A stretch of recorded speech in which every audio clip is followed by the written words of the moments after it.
Sorry, we're slightly late. The fault is mine. Mr. Ramkar. It pleases your lordships. My name is Hari Ramkaran. I appear for the appellant, who is present in court, sitting behind me. Anand Bihari Lal appears for the respondent, and with him is the Kweku Awuku Asabre.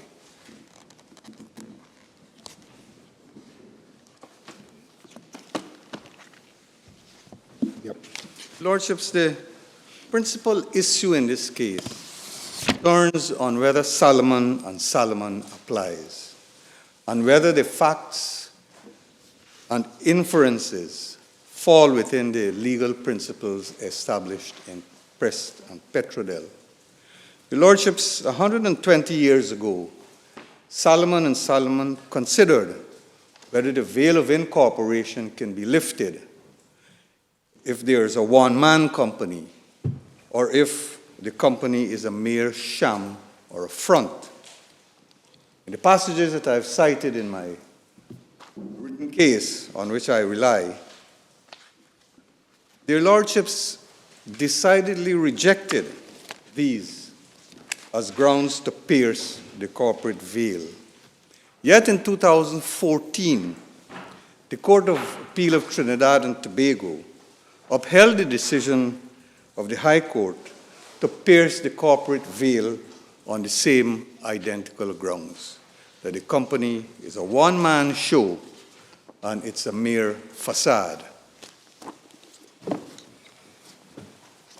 In 2013, your lordships, in the Supreme Court, after a wide-ranging review of authorities, the basic guiding principle relating to piercing the corporate veil was established in the case of Prest and Petrodel. Lord Justice Sumption said, in that case, that there must be an existing legal obligation or liability which is evaded, or a legal restriction whose enforcement is frustrated, both by interposing the company. The first requirement we need to look for, therefore, is whether the appellant had a legal obligation or liability in this case, or whether he had a legal restriction. And having had a legal obligation or liability or restriction, he then interposed the company. That's the basic principle. It is my respectful submission, your lordships, that this has not been proved. This test has not been satisfied. The respondent appears to suggest that the appellant was initially the tenant. He owed rent from April to July, failed to pay that rent. He then established the company in May, thereby interposing the company, seemingly as if to create a situation where Prest and Petrodel would apply.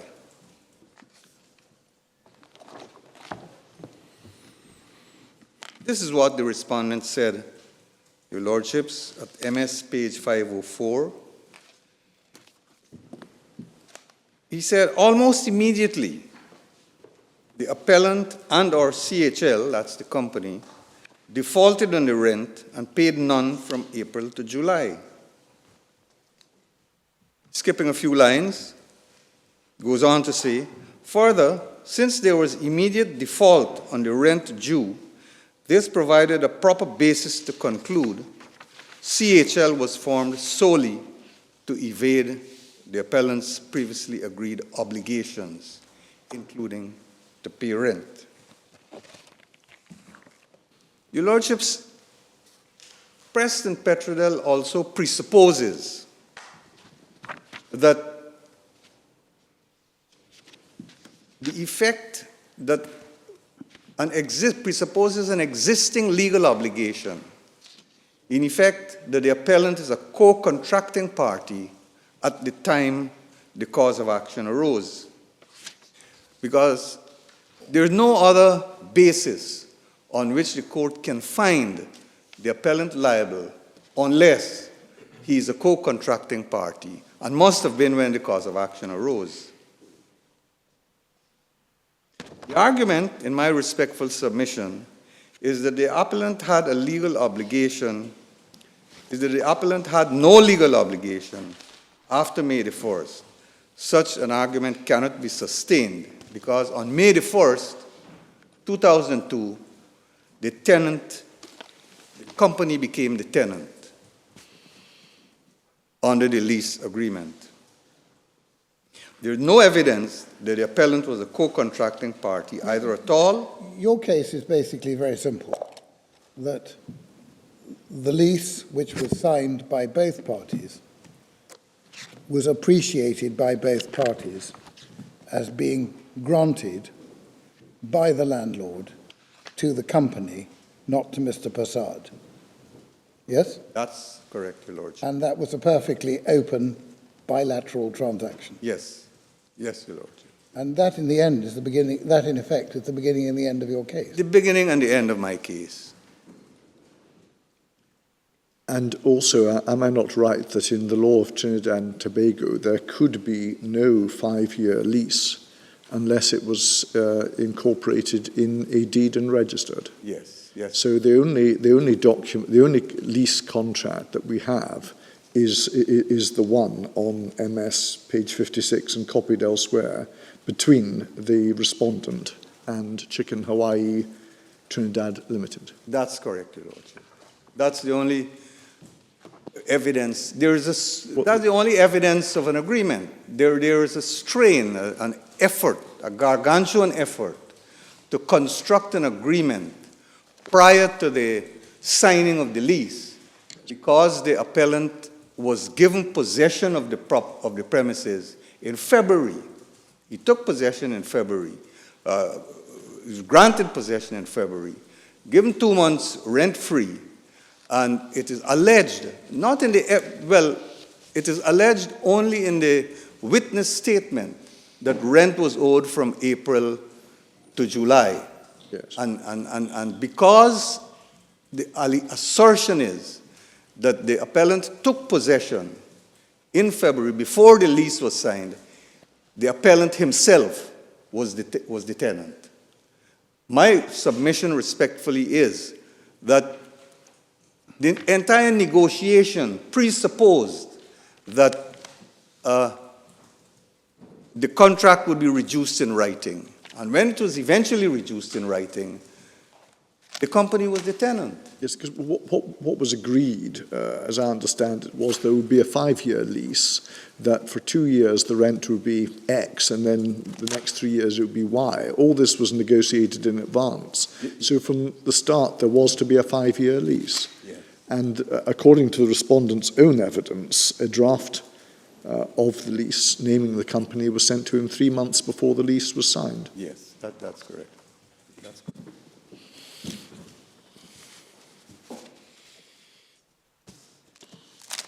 Is there anything else you want to add at this stage? Because in a sense, although it's perfectly true that we have contrary findings in the appeal court and first instance court below, in a sense it's for the respondent to satisfy us that this is a case where the sham principle or the piercing corporate veil principle can apply.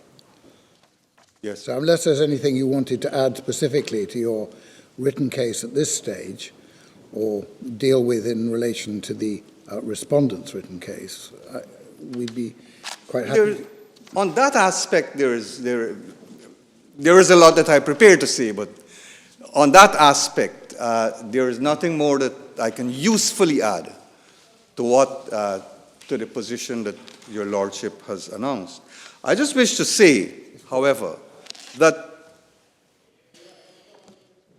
to emphasize that the facts which have been found by the learned trial judge, which were adopted by the Court of Appeal of Trinidad and Tobago themselves, are insufficient to pierce the corporate veil on the test established by Preston Petrodel.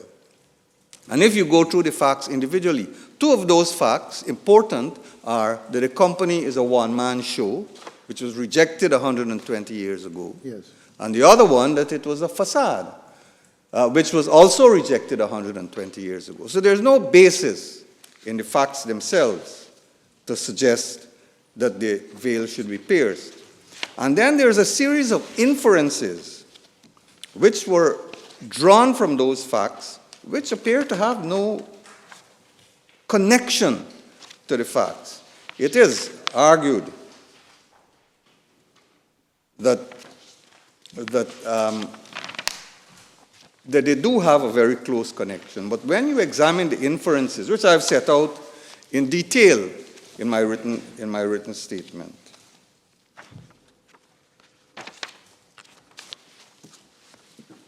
Yes. the inferences have no connection with the facts. They're not remotely connected. For example, it said that the judge concluded, the Court of Appeal concluded, that the appellant was a one-man show, so that if all was not well, he would not be personally liable. I can't see the connection between the two. Well, And he hoped. that's rather the point of forming a limited liability company, isn't it? Well, that was rejected by Lord Justice Sumption in Preston Petrodel quite clearly, that you can form a company to avoid liability. That's why people do. That's why your people liability, do. yes. That's why people do. There's no basis for the finding that the company was a front or a facade. There's no fact from which that conclusion can be drawn.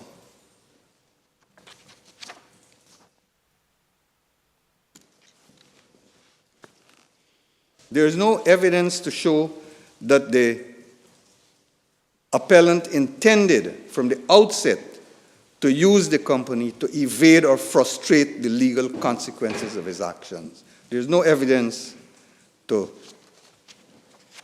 justify such a conclusion. Yes.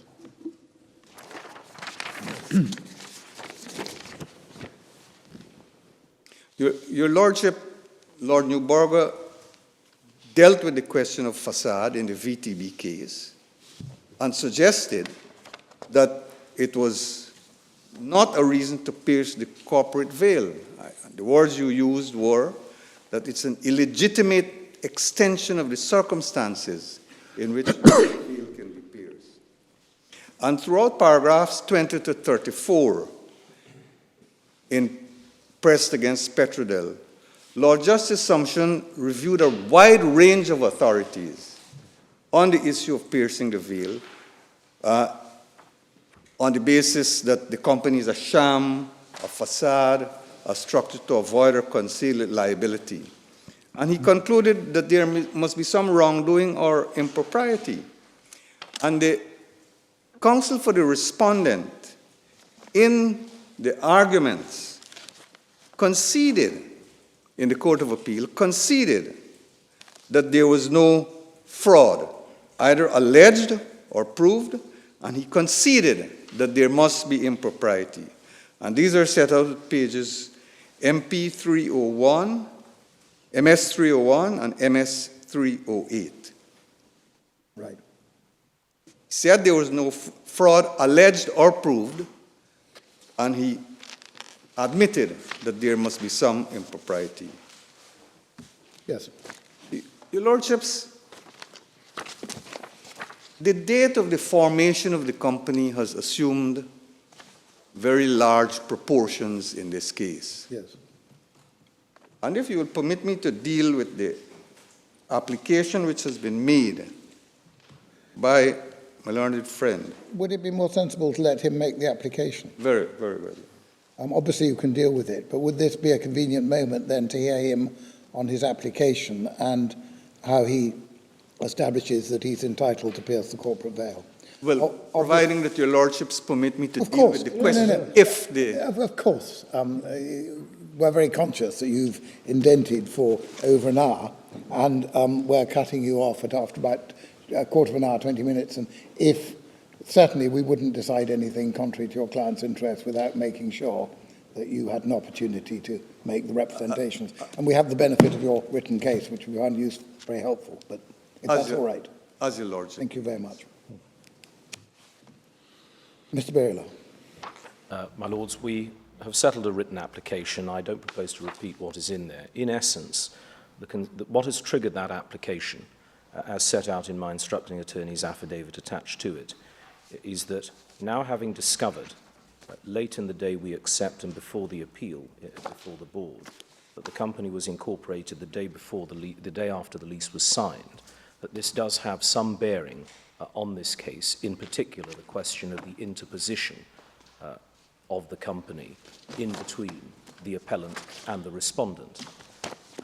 We are concerned, and this is the essential basis of the application, that this court is not misled as to the true position, that if the company was incorporated a day after the lease was signed, then the argument that the lease was always between the company and the respondent cannot be sustained.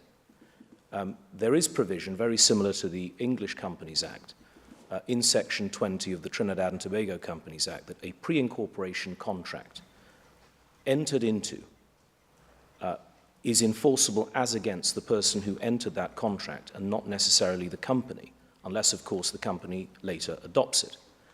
In this particular circumstance, we submit that both courts below were misled. We say it was a live issue because, as your lordships will have seen from the notes of evidence, the last question asked of the appellant following his cross-examination was, when was the company incorporated? He answered April 2002. That's not correct. And whether it was a deliberate or inadvertent answer, it is not right that the board should proceed on the basis that the company was incorporated either on the date the lease was signed or on a date before, because that isn't so. Where does this actually take you? Yes.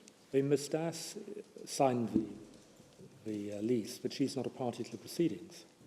No, that's correct. But in relation to the evidence that we do know and we accept, it was Mr. Persad who entered into the contract, the pre-contractual negotiations. But entered into what contract? If a lease for a term exceeding 3 years has to be by deed duly registered, what contract did Mr. Persad enter into? Well, my lord, the answer to my lord's question is that when the lease was signed, I have to accept that the signatories to that document reflect what was agreed in that document. But this is the critical issue. Before any document is signed, before any contract is signed, there is usually an agreement, an oral agreement between the parties that this is something they will do.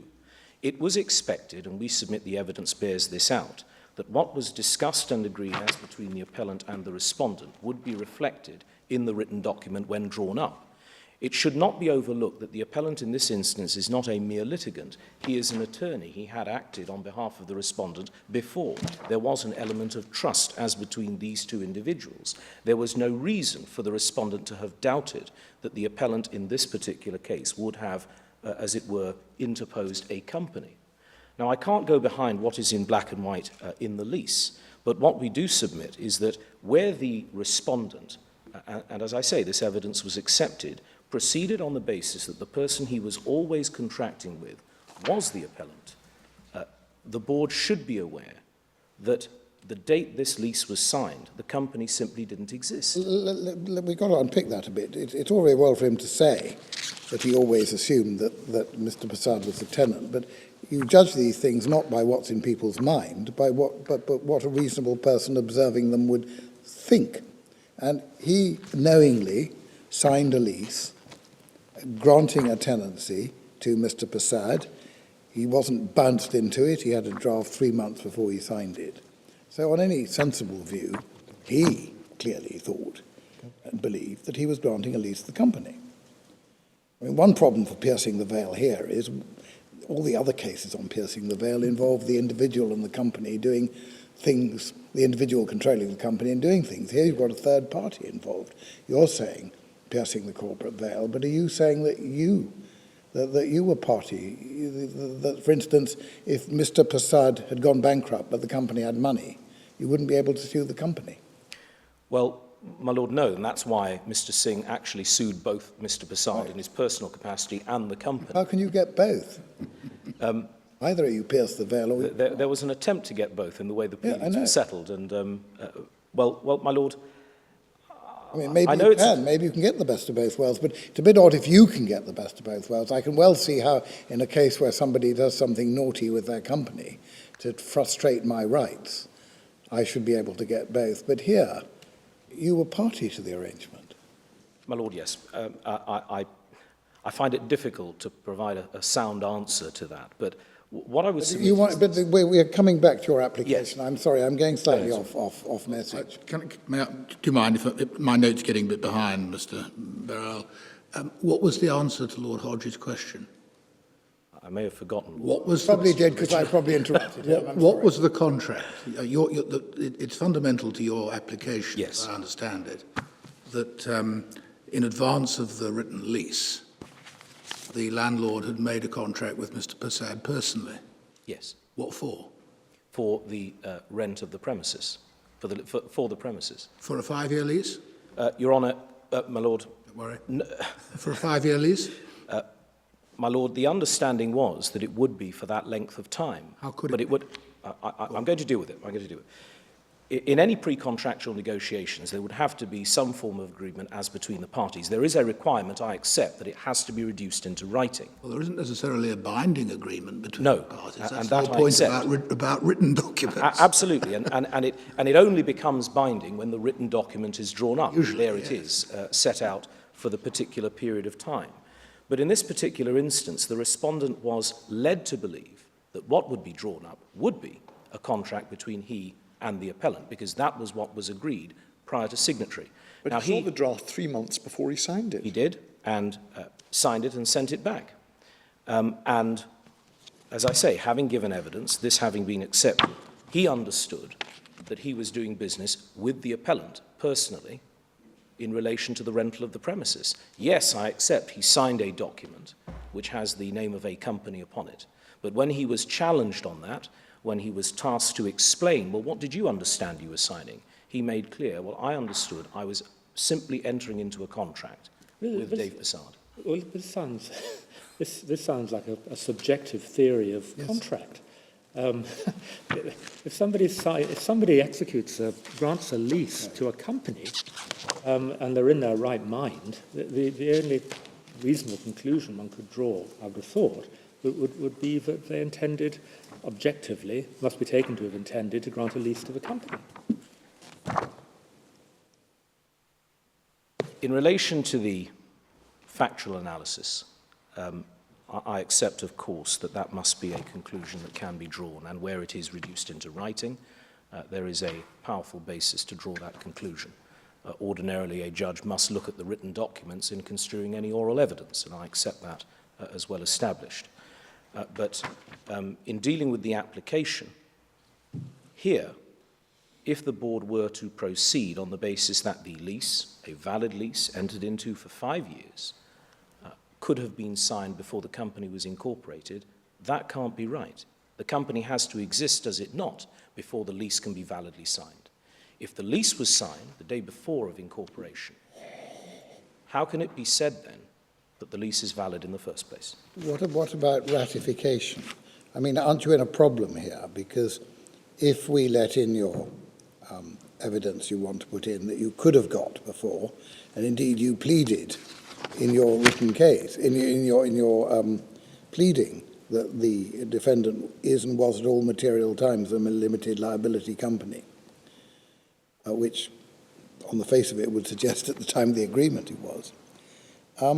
But if we let it in, given that you accept that there could have been ratification, either there is ratification, in which case it doesn't help you, or there isn't ratification, but it can be said against you on behalf of the appellant, well, if you'd pleaded this non-existence of the company at the time of the lease, we would have investigated the position on ratification. I anticipated my Lord would ask that question, and I struggled, I have to say, to find any authority that would support the application.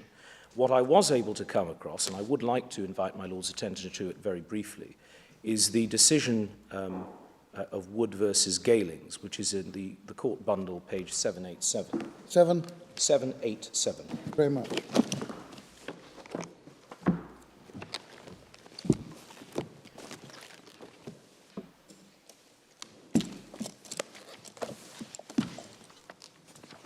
In essence, my Lord, the application relying on this authority,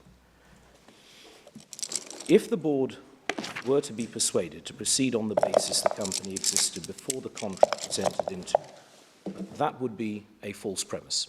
That's the first part. The second part is that the board ought not to be misled in relation to the date of incorporation if, of course, it is material. My Lord mentioned the pleadings. My Lord is right to do so. But one of the important considerations is in the post-CPR era. What are the parties' obligations? What do they have to say? Yes, they plead their case, but they also have now to provide the relevant disclosure. They have to support the court in furthering the overriding objective. The authority, just to deal with this particular part of it before I move on to the rules, is essentially if an appellate court can be shown to have been misled, the court does not have to say, well, this is a matter for a fresh action to impugn the judgment for fraud. Well, wait a minute. Is it enough that it's been misled, or does it have to be misled by fraud? This is about fraud, isn't it, this one? Yes. Well, my Lord, it is about fraud. Which is deliberate misleading. Yes, deliberately misleading. Okay. And so in this particular case, as I've said, and I hope I've dealt with it neutrally, we can't say whether the answer was deliberately misleading or not, but we do know that it was not correct or false, from the want of a better word. That leaves the respondent, if the board were to allow the appeal, on the basis of the information before it, ignoring for a moment the true date of incorporation, that the judgment may have been obtained by fraud, which it would be for the respondent to prove. Now, that then sets the respondent back to the starting marks. What Wood and Galing said is that if that can be demonstrated here, and we submit that there has been clear evidence of the courts having been misled in direct answer to the trial judge, then the proper course of action may be to admit the evidence here rather than launch a fresh action to impugn the judgment for fraud. And that's all Wood and Galings appears to suggest. But if that happens, then the lease isn't with the company, but as I understand it, with the person who signed the lease. Well, where does that get you? Well, because it's not the appellant. Not actually, my Lord, because, of course, the date the lease was signed, we come back to it, the company didn't exist. No, but it wasn't signed by the appellant on behalf of. So the person, if I sign a lease or any other contract on behalf of a company it doesn't exist, then I'm the one who's liable. Is that right? Well, my Lord, how does that get you? How does that help you? It doesn't when my Lord phrases it like that. But in relation to this particular, the particular factual matrix here, what we do know is that the person who actually entered into this contract, or certainly the pre-contractual discussions, was the appellant. And when Sandra Das signed the lease, she was not signing to say, well, I'm signing it on behalf of the company, on behalf of myself, or anything like that. She purports to sign on behalf of the company, but that can only be on the evidence we have at the behest of Dave Persad. Yes, but how does that help you? Look at section 20, subsection 1 of the company's ordinance, which is MS 537. 537. Yes, except as provided in this section, a person who enters into a written contract in the name of or on behalf of a company, i.e. Ms. Das, because that's what she purported to do at MS 63, before it comes into existence, is personally bound by the contract and is entitled to the benefits of the contract.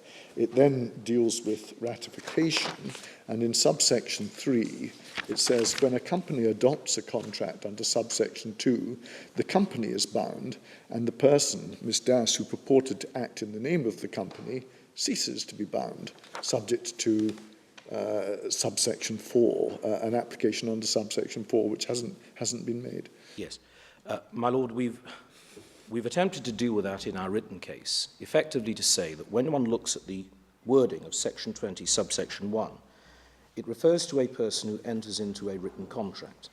Now, yes, that can, on one view, refer to Sandra Das, who signed the contract. But if there were evidence to demonstrate that she signed on behalf of someone else, then the person who entered into the contract would, in our submission on this evidence, be Dave Persad, the appellant. But she did sign on behalf of someone else. She signed on behalf of a non-existent company. She didn't purport to sign on behalf of Mr. Persad at all. And again, he signed this document knowing that she was signing on behalf of the company, or somebody was going to sign. Are we clear whether he signed his part? What happened? Was there an exchange, or did they sign sequentially? Was there any evidence? No, it was sent to Mr. Signed on behalf of the company? I don't believe it was signed when it was sent. I'm not. Can I just bear with me for a moment? Yes, please, of course, of course.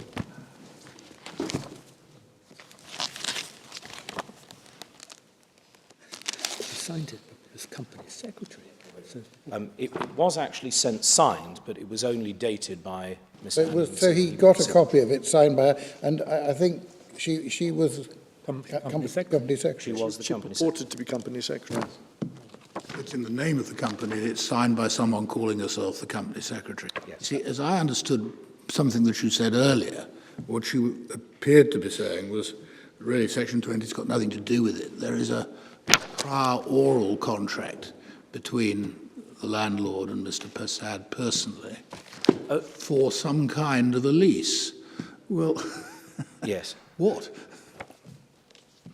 Well, Is it a periodic tenancy? no. My Lord, the way in which I've approached it, and I can only do it on the material in the evidence, is that this agreement was based on something that was discussed. That which was discussed was as between the appellant and the respondent. When the lease was drawn up, it didn't reflect that which had been agreed, subject, of course, to accepting that So it could have been rectified, if you're right. it could be rectified if that is right. And equally, I accept that if the company had taken the steps to adopt it, then it can equally be adopted as well, and there is provision for that. But when the negotiations took place, it was always envisaged there'd be a written lease. Is that right? I'm so sorry, Madam. When the negotiations and discussions were taking place, it was always envisaged that there was going to be a written lease. Yes. Because in those circumstances, it's impossible to say there was a contract, isn't there?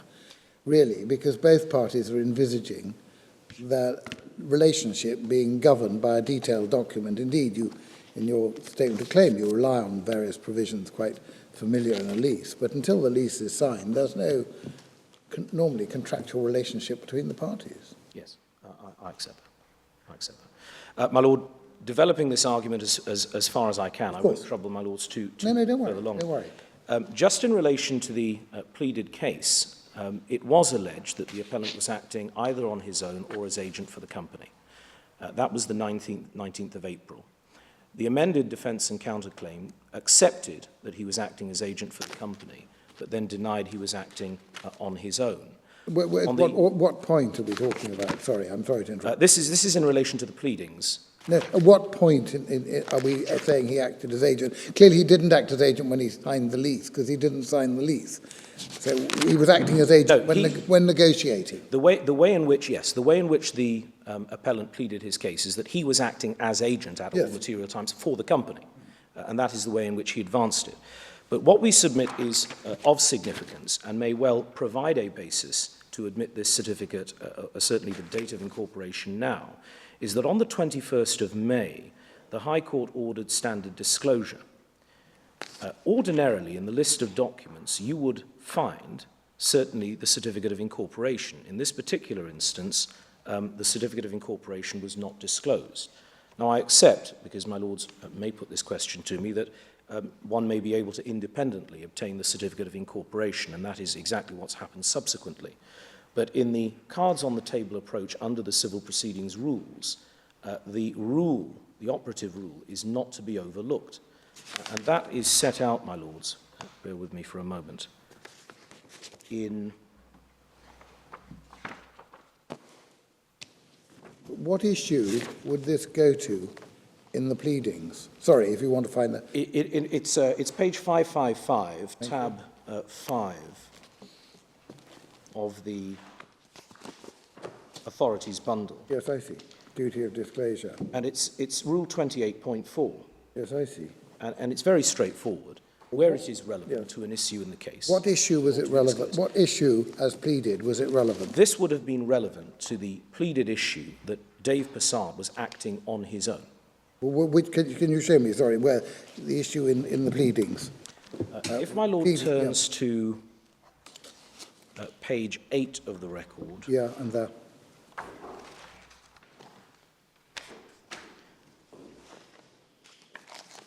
paragraph 3, and it's the short point. Either he was at all material times director of the first company, was at all material times acting on his own, or as servant or agent of the first defendant. Yes. Now, the respondent could be taken not to know which of those it is, and so has pleaded both. It would have triggered in the standard disclosure the certificate of incorporation. Why? We would submit that it then would show, potentially, that Mr. Persad was acting on his own rather than as agent for the company, because the company at that stage didn't exist. What about... But he didn't sign the lease, and you say at all material times he was a director of the first defendant company. That is assuming that the company then existed. Yes. Which you didn't know. So there wasn't a challenge in your claim as to whether or not the company existed. No, there wasn't, and I have to accept that. So why would the certificate of incorporation be relevant? Well, because, my Lord, if Mr. Persad had acted on his own, then he wouldn't have been acting in his capacity as a director. The certificate of incorporation would have shed some light on that, and so it would certainly have been disclosable. And had it been disclosed, the case may have been amended as against Mr. Persad or the company itself. I can quite see that if there is on the pleadings an issue or a potential issue as to whether the company existed, the disclosure of the certificate plainly ought to be in the list. But look at paragraph 4, which immediately follows the one you've just read to. By an agreement made between the plaintiff and the company, the premises were leased, etc. Yes. I myself have underlined that in red.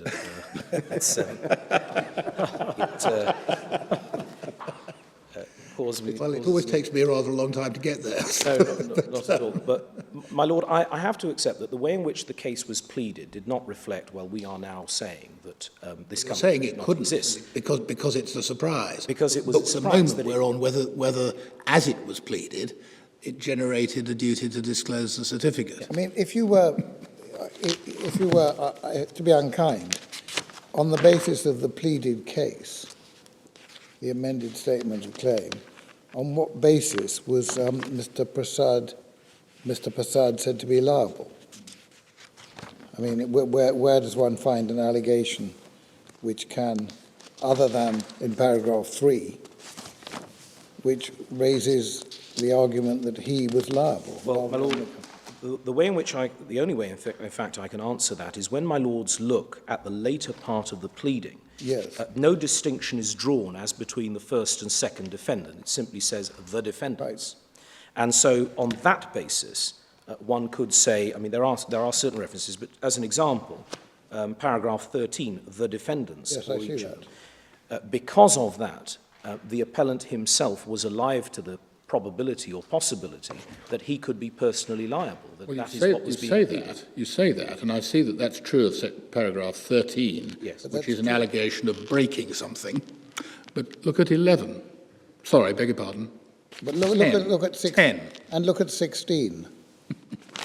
Look at both. I look at 10 and then I look at 16, my Lord. 10 and 16. No, Yes. First, it refers to the company, it refers to the first defendant, and it refers to the first defendant in arrears of rent. And in 13, it's right about trespass. Once you forfeit the lease, so far as trespass is concerned, once the lease ceases to exist, or once they go outside the premises comprised in the lease, then the individual is liable in trespass. But the allegation of the failure to remedy, which is a failure to honour the terms of the lease. And the allegation of failure to pay rent. Paragraph 10, and the allegation to pay rent, failure to pay rent, which is an allegation of failure to honour the terms of the lease, are both made against the company only, aren't Yes, as pleaded the first defendant. Okay. Yes. And the disclosure point really doesn't get off the ground. Look at the first sentence, paragraph 2. The first defendant is and was at all material times a limited liability company. That is correct, my lord, but the reason I've drawn paragraph 3 to the attention of the board is simply that when you read it, yes, you can take out the individual paragraphs, but it ought to be read as a whole. Sure. And because of paragraph 3 and how it is phrased, it was obvious at that stage that what was then, if you like, foreshadowed in the evidence, there was concern that the person with whom the respondent was dealing was in fact the appellant in person. And that is why it has come to be pleaded in that way. And when read together, it does raise serious questions as to whether the appellant himself was personally liable. When you look What at how about the Peruvian guano line of authority? I mean, I'm not sure whether it covers this, but Peruvian guano, in broad paraphrase, says that discovery should embrace any matter which might give rise to a train of inquiry on the part of the claimant. I mean, at this time you assumed, because you had no reason to assume otherwise, that the company had been incorporated. Yes. But the defendant, by contrast, knew very well that it hadn't been. Yes, and this is... Your case is that the defendant knew that it was impossible for a contract to be reached between you and the company. And therefore, if Peruvian guano, well, it's been modified a great deal here, but I don't know whether it still held sway in that jurisdiction, meant that they were, in Trinidad and Tobago, that they were obliged, in keeping faith with the obligation to discover any document which might have given rise to a train of inquiry on the part of the claimant, to disclose that they had not incorporated the company before the purported agreement had been made. Well, my lord, we say that it would have triggered that inquiry, and more than that, my lords have taken me to task on how the case has been pleaded. Had that document been disclosed, it may have been pleaded very differently. Well, that's the point, that Peruvian guano is fine and dandy, but it only applies to points which were relevant to the issues on the pleadings. It brings you back to the pleadings. You can't just open up a whole lot of points which haven't occurred to the other side, that you've got to disclose documents that might raise new points in their mind. Well, my lord, not necessarily... Limits to how far the cards on the table involve inventing new games. Not necessarily a new point, and this is why I say that it cannot prejudice the appellant in admitting the date of the certificate of incorporation, because if, as we say, and I hear what my Lord Hodge has said about this, but if, as we say, the true party to this agreement was in fact the appellant, then the date of incorporation, which shows that he had, forgive me, that the company was incorporated after the lease was signed, long after these discussions had concluded, it would rather suggest that this lease, as drafted by the appellant, was drafted in a way to, if you like, wrong foot the respondent in this case. The trouble for you is that your client entered into this agreement seeing the company as a tenant, happy to have the company as a tenant, and knowing not that Mr. Persad had signed, but the company secretary had signed. And surely the furthest this gets you is to get the company secretary, who's not a defendant. You'd have to, I think, construct a case that the woman who purported to be company secretary was actually acting as agent for the appellant, and therefore by proxy rendered him personally liable for the... I suspect... She executed. I suspect, my lord, that had we had the date, that would have been the way the pleadings would have been put. And yes, I have to accept that it's not been put that way. Did the company pay any of the rent? Yes. Yes, the company did pay some of the rent by checks. Doesn't that kill the point for another reason? Well, not necessarily, my lord. Why didn't it ratify then by paying the rent? Or was it? Why isn't that a ratification? Well, my lord, Typically contemplated, as Lord Hodge points out. This is why I say that there's no prejudice to the appellant in admitting it, because if there is evidence to show that the company adopted the contract, that might be that piece of evidence that demonstrates that. Well, if there is that, then that sinks you, and if there isn't, then it's unfair because that evidence, they didn't have the opportunity to run the argument. Why doesn't it sink you? Sorry, why doesn't Why doesn't it sink you? They paid the rent. it's, Why doesn't, let's say we let you in, and then the company pays the rent. Why isn't that ratification? well, my lord, it may be ratification insofar as the company then has entered into or has adopted the lease Right. or the written agreement. But then we're back to the original argument: was it right to pierce the corporate veil in the first place? And that really is why I say it doesn't change matters in this appeal, because once you admit it, and there is evidence to suggest the company adopted it, which is what the appellant has said in his written case, then I simply have to meet the argument as to whether or not we could pierce the corporate veil in the first place. Wait a minute. If you accept that it adopts, then Section 20, subsection 3, as Lord Hodge points out, means the company is bound, and the person who otherwise would be bound is no longer bound. Spells that out. Page 538. Yes, and on my lord's observation, that would be Sandra Das. Well, no, according to you, had you known the true facts, you would have pleaded that Sandra Dance had been acting on behalf of Mr. Yes. Persad. So Mr. Persad would be excused by 20, subsection 3, would he not? Well, subject to whether he interposed the company to evade an existing responsibility. And that, as I say, brings me back. You say he interposed the company, and the only reason you can say that on this basis, I appreciate you have other arguments, but the only way he interposed the company was by forming it the day after the lease. Yes? Yes. Well, no, not the only basis. You see, this is where it comes in two parts. Because the appellant had acted for the respondent as his attorney on previous occasions, and because he himself authored the lease, he must be taken to have authored a lease that did not reflect the discussions he had with the respondent. And bearing in mind that has been accepted, in that the respondent has told the truth about what was discussed and who was to be a party, yes, he signed a lease which reflects a company. It demonstrates that what had been represented orally was departed from when the lease was drafted by the very person who had said, look, you can play straight with me, I play with a straight bat, you're coming into a contract with me and I shall draw up the lease and I shall provide it to you. The only misleading thing was that the company didn't exist. It wasn't as if he was, nobody made your client sign the lease. He wasn't, nothing was misrepresented to him. It was clear the only misrepresentation you could run was the fact the company hadn't yet been formed, but that was put right a day later. There wasn't any other misrepresentation. Well, this is where, my lords, when we actually look at the various conduct of the appellant, and can I deal with it? That's the application, insofar as I can make it. So before I move on to the other part. Well, can I just be clear as to that? Yes. If you were to succeed in this application, does it follow that there must be an inquiry by somebody, whether us or back in Trinidad, about adoption? I would accept yes, because the way the... And who are you going to say should make that inquiry, my lord, if you succeed? If we succeed, it ought to be remitted to the Court of Appeal to give directions in relation to that. That would be... It would have to go back to the judge, wouldn't it?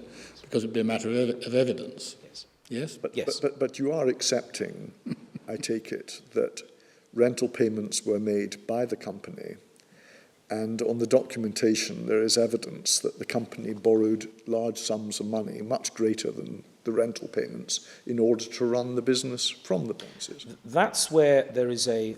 Well, it depends which document my lord is looking at. One of the oddities in this case, and which is why we felt we were on strong ground to submit as we have, that there was no evidence that this company properly functioned, is that the documents that appear in the bundle of documents or the list of documents of the plaintiff and defendant for trial, the appellant's or appellant defendant's documents never went into evidence. So the only evidence that actually was considered by the judge was that which was exhibited to the respondent's witness statement. Yes, because the issue never arose, which is why... Well, all right, yes, Well, not necessarily. You see, my lord, where a challenge was being made as to challenge to the appellant as to when the company was incorporated and various other questions in relation to documents. A bald answer was given, well, there are documents, but then none were exhibited, none were considered by the court. Now, that must be, we submit, deliberate, and moving away from the application for what it is worth. In relation to the corporate veil point, a key reason why the trial judge pierced the corporate veil was that she was not satisfied that any evidence had been adduced that this company ever properly functioned. But the onus was the onus not on the then plaintiff to establish a sham, rather than being on the then defendant to establish that the company was genuine? I have to accept, my lord, that the burden of proof would have remained Yes, on the if you look on at the what I think are documents that your side put in, MS 75 and following, this is exhibit number 9 to Mr. Singh's witness statement. Yes. Exhibit number 10. That's a letter by Mr. Ahmed. Mr. Ahmed, your agent, and 7980 is a letter by Chicken Hawaii's agent enclosing a check in payment of rent. So how could the judge possibly say there was no evidence of the existence of the company? I mean, the company, on that occasion anyway, paid rent, and the landlord communicated with the company. My lord, I suppose the only way... What is there to remit back? To answer, my lord, on that point, yes, a letter has been sent on July 8th, 2004, enclosing a cheque, which is in the name of Chicken Hawaii Limited. But in terms of evidential value, a cheque or the letter does not of itself say this company is in existence. Yes, it's an inference that can be drawn, I accept that, but where the appellant was taken to task on explaining these matters, no satisfactory answer was given. And so an inference can be drawn, yes, but in terms of minutes showing the company had a meeting or anything of that nature that suggested here was a director who was operating a company and acting properly as a director, as distinct from, well, it's actually the appellant himself, and the company is somewhere in the distance, but actually doesn't trade at all, or no monies go to the company at all. There's simply nothing that would have enabled the judge to say, I'm satisfied that this company properly functioned. And yes, an inference can be drawn, but this was considered by her insufficient. But was there any issue on the pleadings? I've seen that the judge was impressed by the respondents' lack of knowledge as to when the last annual return had been submitted, the fact that shares had not been issued to external shareholders, yes. and so forth. I'm wondering, had the present appellant been put on notice by the pleadings that there was going to be an issue as to whether this company was genuine or was effectively a sham? Well, my lord, if your lordships look at the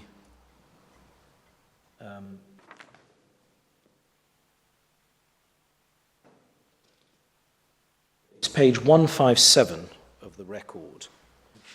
My lord asked the question, have they been put on notice? Well, we would submit that they were on notice because in the defendant's written submissions, page 157, the appellant specifically dealt with the question of who is the tenant. At what stage in the proceedings were these lodged? This was, as I understand it, these are the closing submissions. Yes, well, that's the point. Oh no, yeah, I accept that that's the point, but the question only arises because that was an issue in the trial, and so the appellant sought to meet that by posing the question and then answering it. You'd pleaded it in the alternative, hadn't you? Yes, they've said, company or personal liability. But the point being, my lords, Well, no, you hadn't pleaded, hadn't the alternative, actually. You certainly pleaded in the paragraph that you read to us, not Yes. paragraph 3, that Mr. Persad was acting either on his own or for the company. But all the allegations arising out of alleged breach of the lease were made against the company only, weren't they? yes, first defendant. Yes, and And then come back to paragraph 10 and paragraph 16. Yes, what he's doing at what's happening at 157 is the point's being made that the claimant pleads that the company is the tenant. Those facts are admitted in defence. Therefore, there's no controversy requiring resolution by the court in respect of those facts.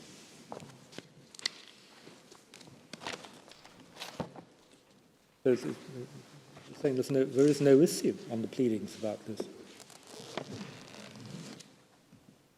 well, my lord, again, trying to answer each of my lord's questions Yes, I'm as sorry. best I can. As best I can. In relation to it, Bracing. let me put it this way: if in fact it was not an issue as to who the tenant was, the appellant wouldn't have dealt with it, and they had to have known that, both from the pleadings and from the way the evidence developed during trial.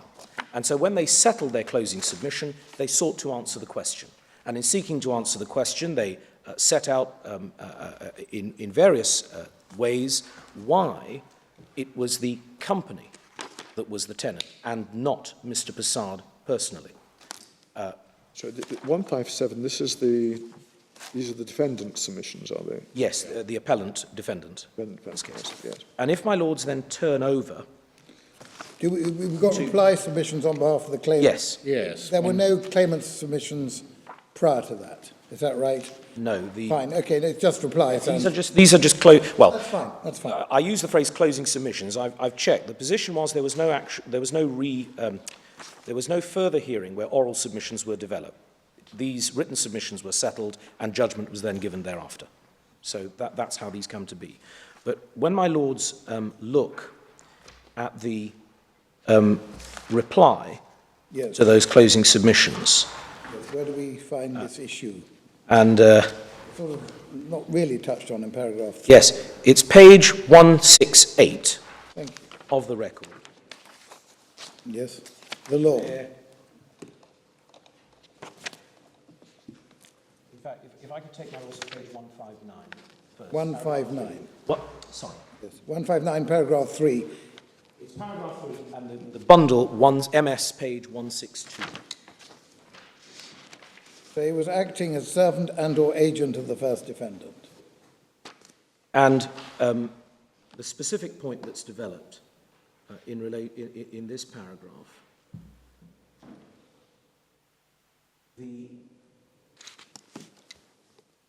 Yes.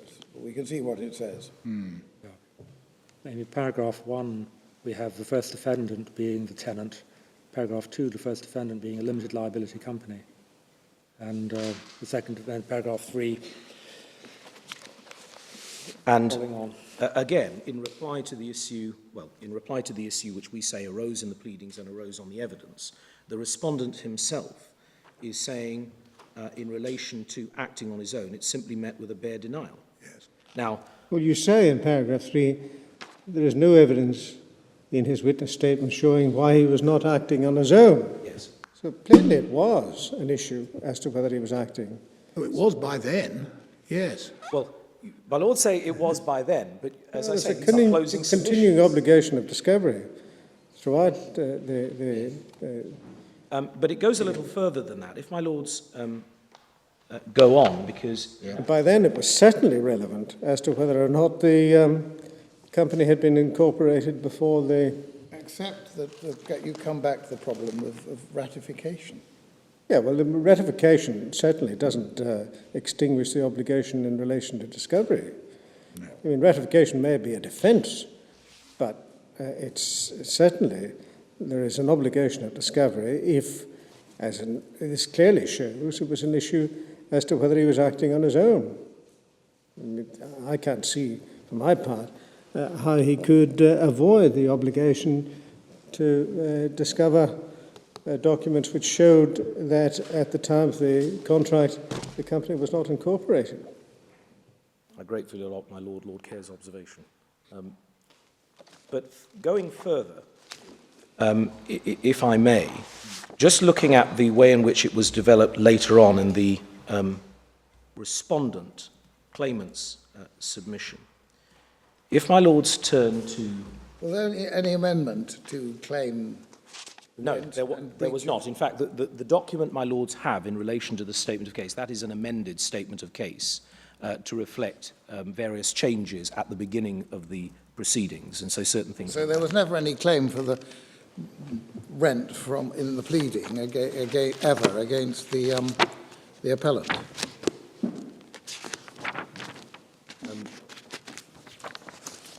My Lord, I was just trying to find this particular section. It's page 165 of the record. This is, again, the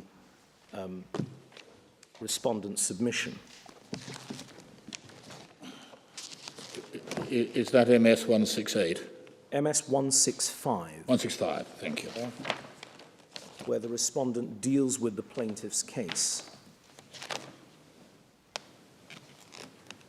And it's simply pointing out where the respondent sought to make good this point, that the person with whom he was dealing was the appellant. And it's the third sentence. The claimant in his cross-examination was adamant he was renting 2 properties to Dave Persad, the second defendant, and that he was dealing with Dave Persad. I'm simply giving my Lords the highlights. If my Lords then turn the page...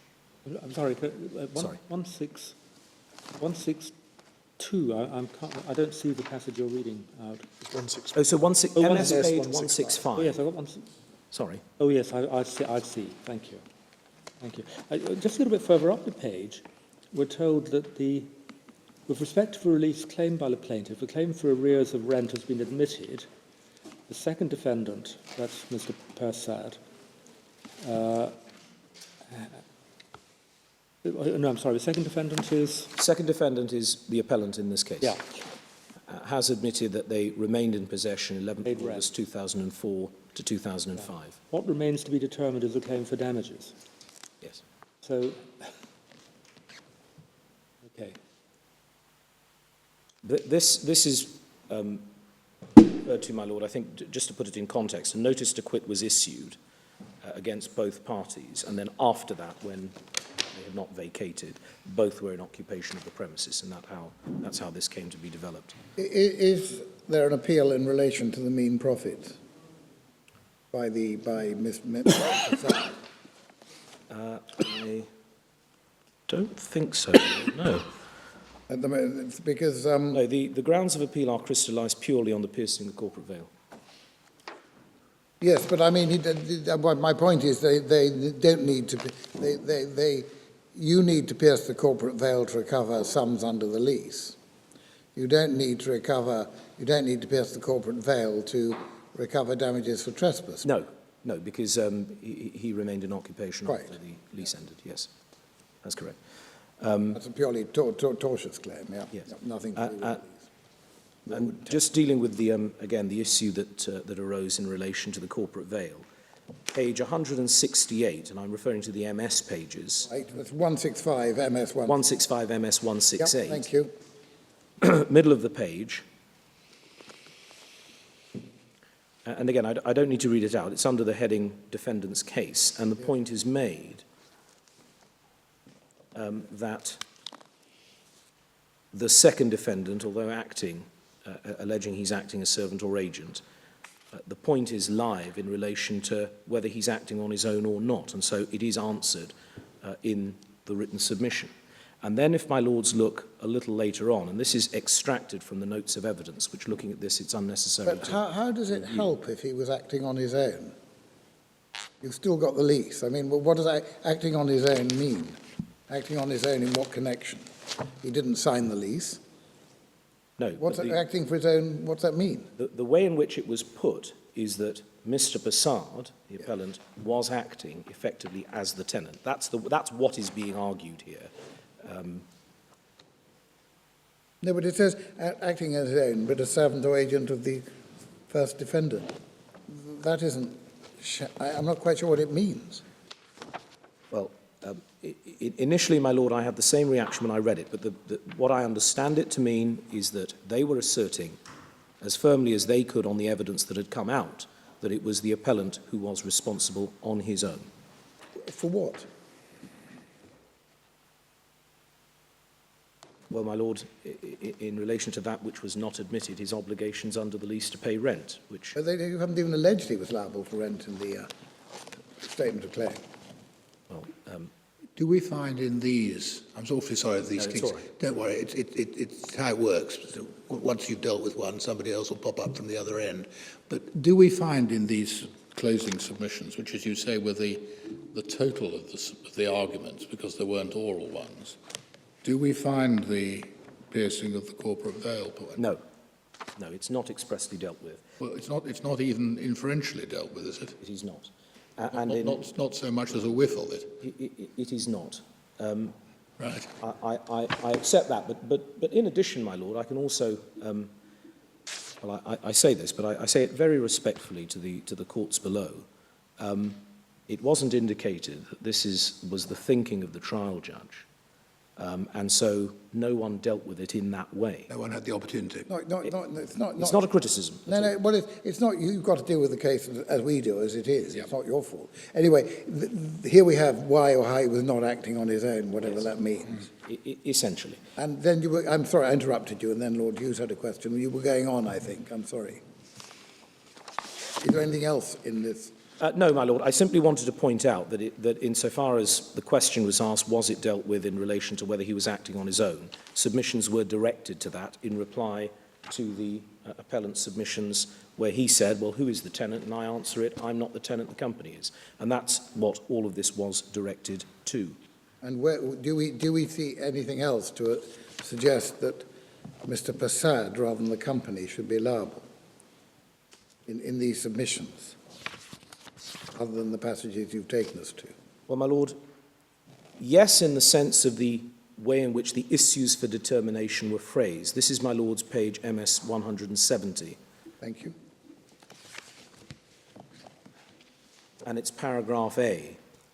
Are the defendants or any of them liable for breach of contract? And then we have trespass. Yes, and trespass follows afterwards. And then where do we see what the submission is on that? To as it were, to hook Mr. Persad Bear with me. as the second defendant. Do we see anything? Well, my lord, the way in which it's dealt with, and you see this at page 173, Yeah, MS 173. MS 173, is it's dealt with simply referring to the defendants, and then later on drawing distinctions between, this is at the bottom half, page 173. Put another way, the position is that the defendants claim that the second defendant was... Wait a minute. The sentence immediately after the quote seems to me to be right.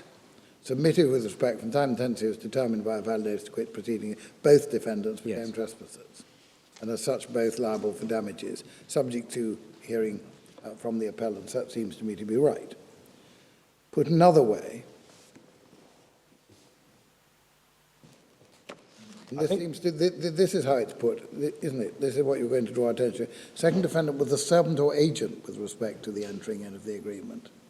And so any breach of the contract committed by the second defendant was really the breach of the first defendant. First defendant.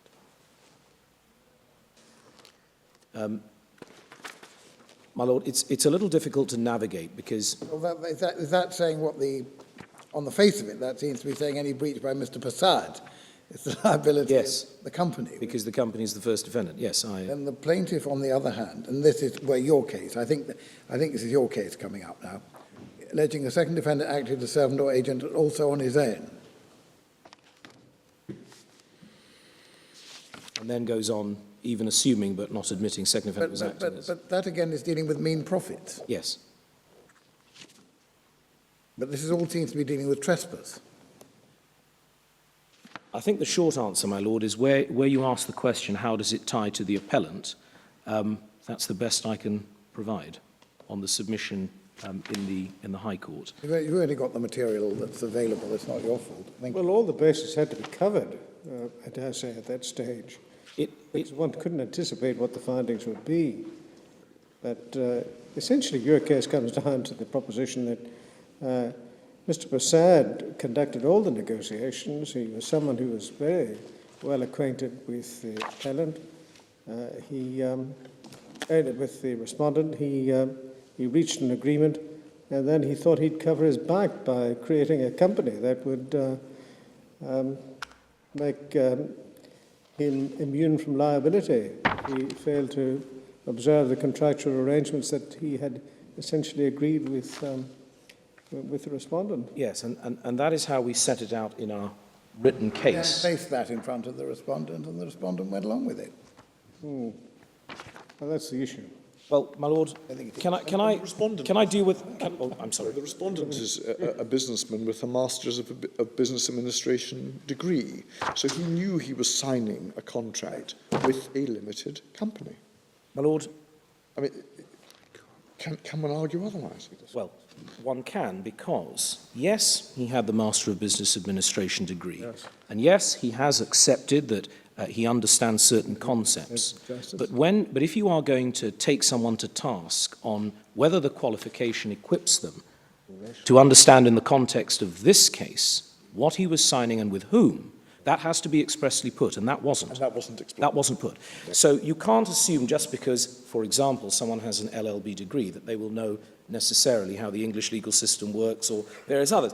It's just a point. It simply means, well, you've got a frame of reference, but on the particular issue... This is, the fact that he's an MBA and all that is merely comfort, unless he was saying he was hoodwinked and he didn't realise it was a company. As we come back to Lord Reed's point, yes, this is the objective principle. We just look. If one started to allow people to say, oh, well, I know it was a company and I noticed it and nobody was deceiving me about that, but I didn't think it mattered. All my negotiations were with Mr. X and I thought it was Mr. X, therefore he's liable. That really would throw the law of contract, land law, every aspect of law into complete confusion.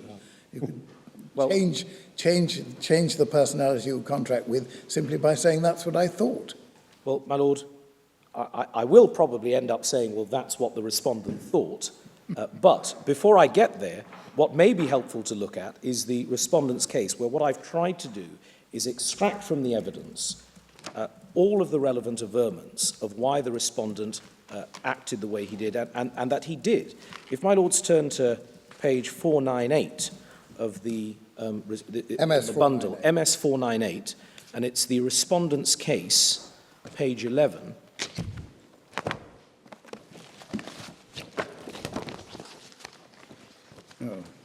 And we've set it out in a list format with references to the record, but my lords... Mine seems to stop at...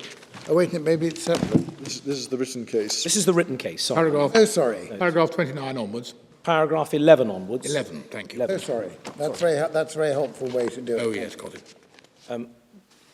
Yes, as I've tried to do, I've tried to list all of the points that bear on the question. What did the respondent understand? I do recall that now, thank you. And what my lords see is from point A going on, we've listed everything that had happened in relation to what the respondent said in his witness statement, which he adopted in chief, that throughout the pre-contractual negotiations, oral discussions and so forth, the person with whom he was dealing and understood he was dealing was the appellant.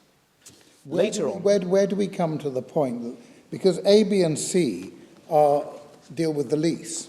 Yes. And in a way, you could argue, couldn't you, that once the lease is signed, the matter's closed. Either you can establish it was a sham, or you can establish you pierced the corporate veil, or the tenant is the person in the lease. And how does D to L alter that? Well, my lord, the way in which we've set it out and we submit is the appropriate way to deal with it, because this was the evidence accepted at trial. I understand that, but yep. just take the moment the lease was signed. The deed was done. There was a lease, yes? On any view, there was a 5-year lease. Now, if at that point the tenant was the company as a matter of law and Mr. Persad wasn't the tenant, how do you say D to L help you? Well, we say D to L helps us because it refutes, and this is what we submit, that the company was the true tenant. And that is why, when my lords look at the judgment, and I simply give you the reference, it's page 204, the primary question the judge asked at page 63 was, who were the real parties to the lease, and from whom can Mr. Singh recover? And D to L goes to that issue, the question, who were the real parties to the lease? It seems this was almost a rectification rather than a... I've thought about the point on rectification, my lord. Really, rectification, isn't it? I'm sorry. Or it might be some sort of error. You know, if you remember, there's a case about Richard Green and, Yes. and Lord Denning's case about the... Ingram and Little. I think, yes. I mean, it's a completely different sort of argument altogether, that who he was contracting with was of vital importance to him. He was misled as to eventually who he was contracting with, and therefore there is no valid contract.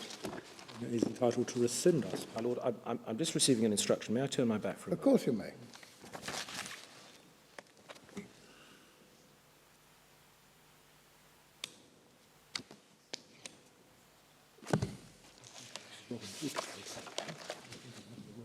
Absolutely typical Denning. Sort of, yeah. My lords, I wanted to answer my Lord Newberger's question in relation to where D to L get us. If, answering the question, who are the true parties to the lease, it is accepted that the respondent was wrong-footed, then in my submission, the judge's question is the right one, and she would have been entitled to say, well, hang on a minute, who is really party to this lease? Yes, I've heard... Sorry. Can we just... What's wrong-footed?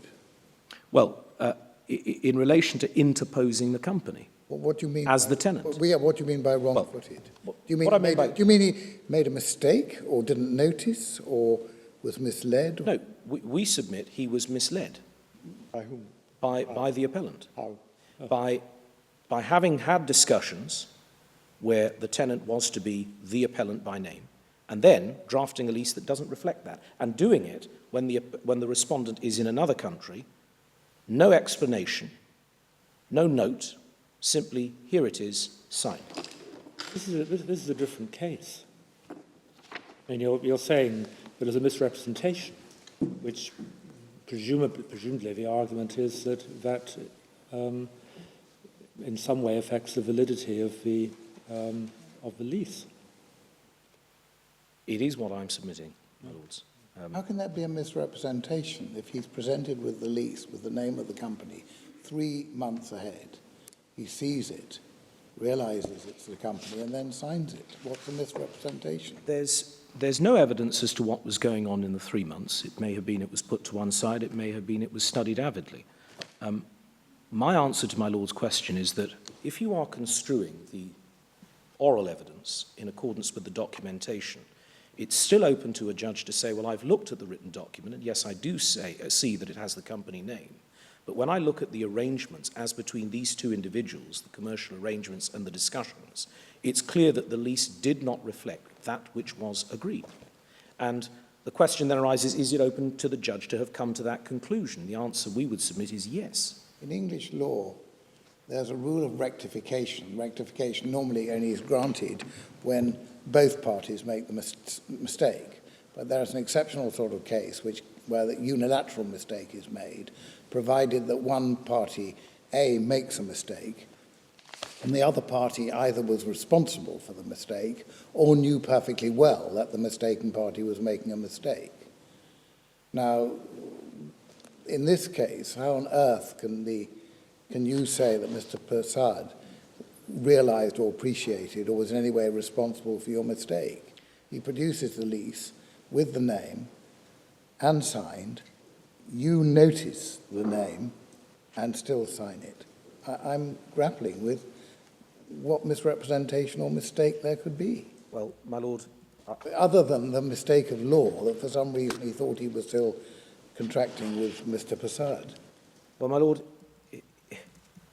the answer to it is if even if the document is presented which has a different party upon it, if the respondent's understanding, both pre- and post-contract, and when he signed it, was that he was entering into a contract with the appellant, once the judge has properly considered the lease and construed it in conjunction with the oral evidence, she was entitled to come to the conclusion that he was not the true party to the lease, that in fact the company had been used to avoid a responsibility that the appellant had represented will be mine, will be a personal responsibility. You can't build that out of Mr. Singh's understanding, because the test for lifting the corporate veil, as set out in the past, is that when a person's under an existing legal obligation or liability, which he deliberately evades or he frustrates the enforcement by interposing a company or control, you may be able to lift the veil. Here, I think you accept that until the deed itself was signed, there was no 5-year lease. Therefore, how can you bring yourself within the corporate veil principle? Well, my Lord, it really depends on whether the board is prepared to accept, as we have pointed out again in our written case, and if my Lords, I can take my Lords to it just to save time. It's paragraph 22 onward.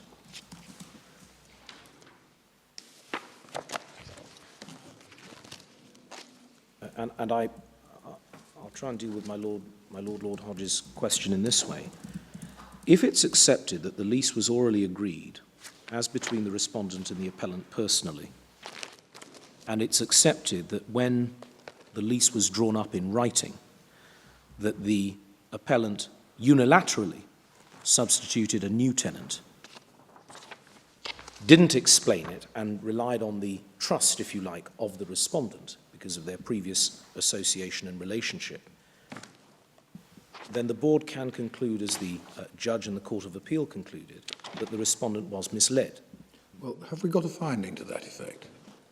My Lord, if your Lordships look at the judgment, which is page 204, MS 204. That's the relevant bit, isn't it? Yes. Yes. And it's really only paragraph 63 to 66 over those 2 pages. It's the question posed in the first paragraph. I eventually leased, but explained it, asked if I said that. There I said that. I was acting on behalf of the company. And then this, the judge's analysis. The appellant is an experienced attorney of more than 20 years standing at the time of these events. At the time he drafted the lease, did he make it known to the respondent that a company was formed and it was the company that was going to be the tenant? Was the deed of lease accompanied by a note to the respondent explaining why the company's name appeared as the tenant and not his? There is no evidence of that. Quite. And then later... You say that amounts to a finding that that Mr. Persad deliberately misled Mr. Singh. Yes, but it goes a little further than that. When my Lords look at paragraph 64, the way in which questions were answered by the appellant was uppermost in the judge's mind. Third sentence, he sought to change his testimony under cross-examination to say he acted on behalf of the company. He, however, stated that he personally took possession pursuant to an agreement between Ralphie and himself. Now, we know, and it's not, I think, disputed in this case, that he did take possession prior to the lease being signed, prior to it being drawn up. Yeah. And then when we go on, who then knew he was acting on behalf of the company except the appellant? Did he make it known to the respondent that he was not the alter ego of the company? Did he say anything, in other words, to explain, well, look, there's a company now on this lease, subject to discussions? Not now on this lease. He goes into possession himself, I quite accept, but then he produces, and assume those questions are meant to be answered favourably to your client. Yes. But so what? He then produces the lease. He then produces the lease, and then, my Lord, it goes to paragraph 65, which is where we submit that even though the decision of the judge predated press, she poses the question, last but one sentence. The question is, did the appellant use the company as an avoidance mechanism? so as to displace the question of whether it is just to pierce the corporate veil, and then goes on to explain why she does accept that. She refers to the exchange of persona, the absence of the company at the negotiation or conclusion of the lease or during the tenancy agreement.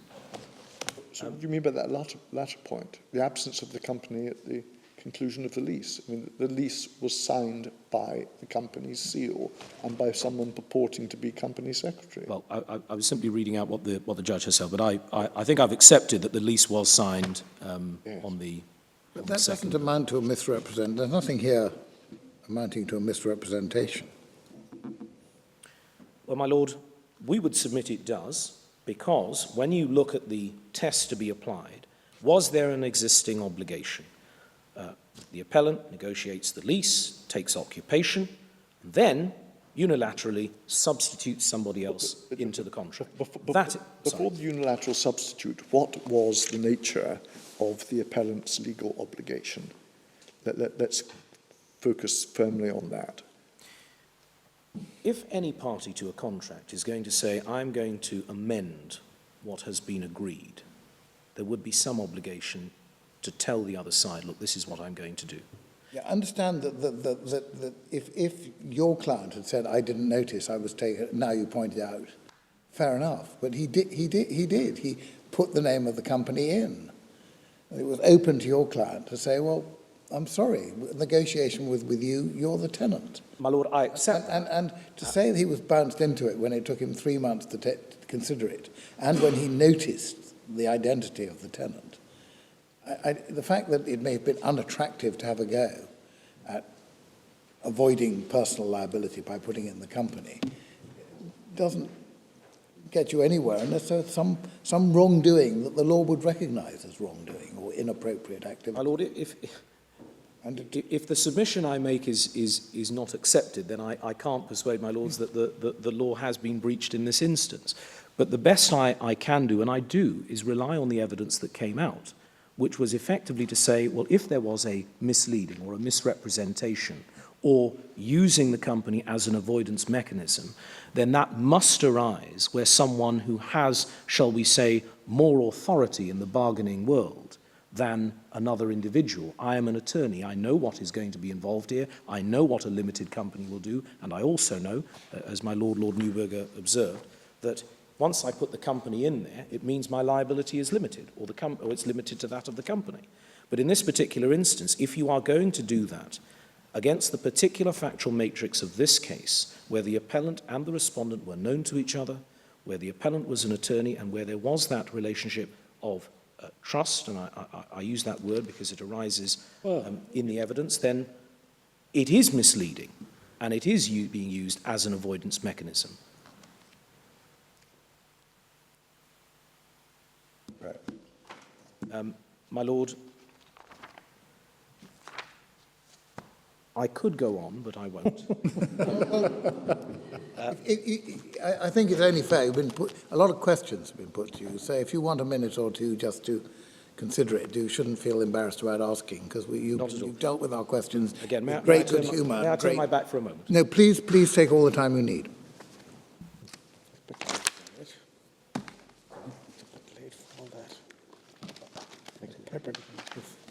Aggressive, hostile questions.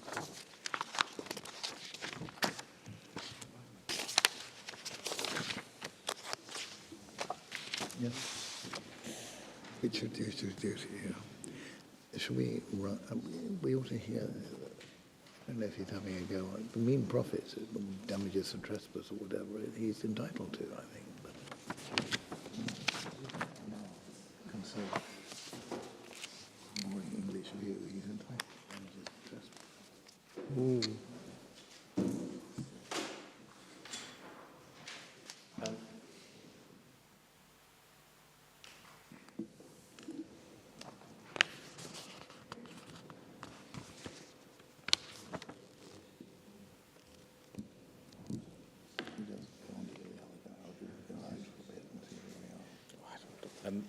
My instructing attorney is, I think we've already covered this, but in relation to the mean profits, after the notice to quit was issued, that would not be affected in this particular case, and I simply mention that. No, we haven't lost sight of that. I'm That's grateful.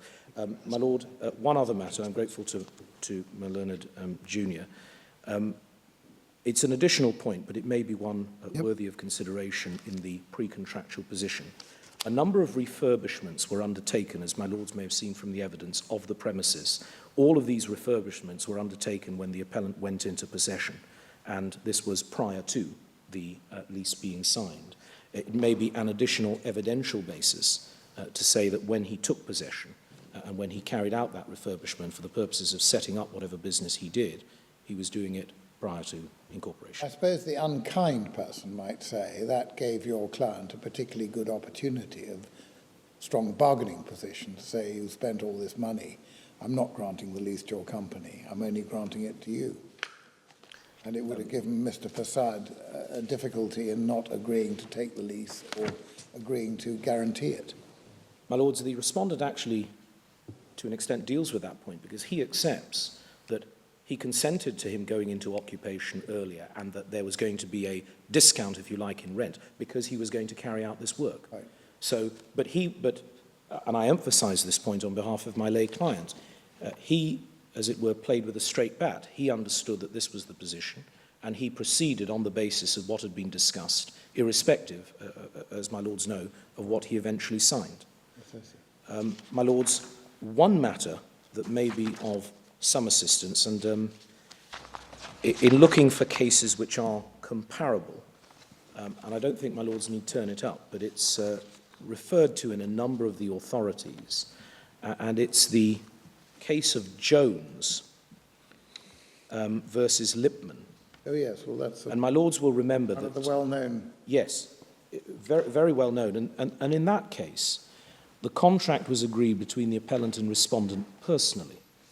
Secondly, on the basis of that agreement, the appellant took possession of the premises, and then, But the big applying it, if you like, to this case, here the contract is agreed. On the basis of the oral agreement, the appellant took possession, and the appellant here then drafted a lease that did not reflect what was agreed. Now, when my Lords look at what happened in Jones and Lipman, where specific performance, I think, was ordered as against the company, this is not the identical situation, I accept. But here, if your Lordships are persuaded that the company was interposed so that the appellant could evade his obligations as a tenant, then that is sufficient basis to satisfy the test in press. But surely your big difficulty is in Jones and Lipman, the defendant who'd agreed to sell his property to X went ahead and sold it to a third party, which was a company owned by him. Yes. X had every cause to object and wasn't involved in any way in the naughty transaction.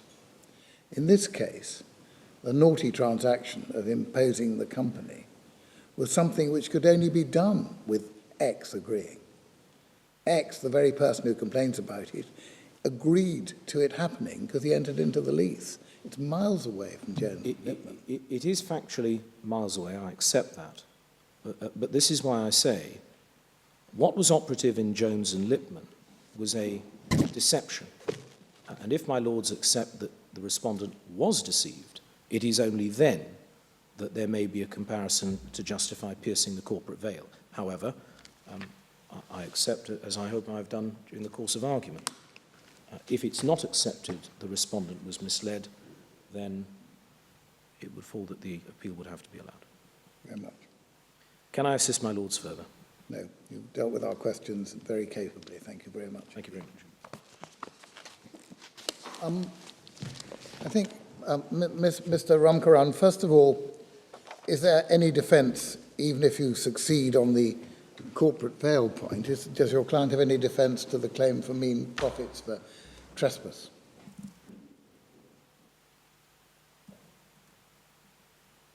Your Lordships, that I haven't reflected on that in any significant way because it was not an issue that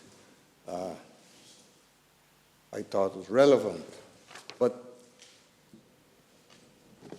he was not a party to the agreement. No, but if he was in occupation or causing somebody to be in occupation after the lease ended... The company was in occupation, Your Lordship. There is a passage where the counsel for the respondent conceded that the appellant was an agent, and it's page 36 of the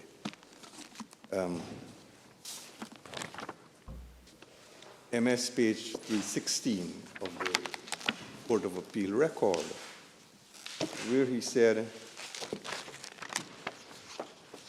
page 31 to 36, that Mr. Sagar, put another way. Mr. Sagar, yes. Put another way, the position is that the defendant's claim that the second defendant was a servant or agent of the first defendant with respect to the entering into the agreement. So any breach of the contract committed by the second defendant was really a breach of the first defendant. I don't see how that helps. It's the wrong way around.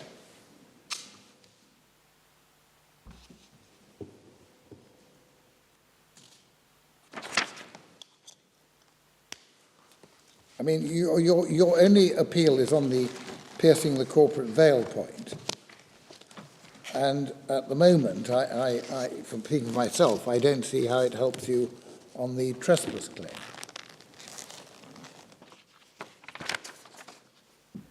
Well,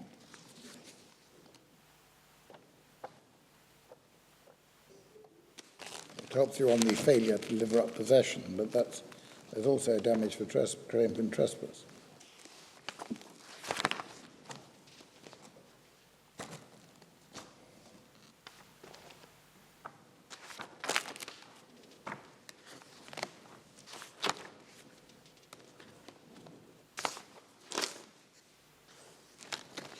I'm unable to assist you in relation to the issue of the appellant's liability. Do we know from the? Right. I mean, I was wondering from the judgment. The judge deals with non-payment of rents, breach of covenant, and so forth, and then, having quantified the different elements, then turns at paragraph 63 to the question, who will the real parties to the lease and from whom can we recover? Can AS recover? And that is based on piercing the veil. I'm wondering if there's an explanation of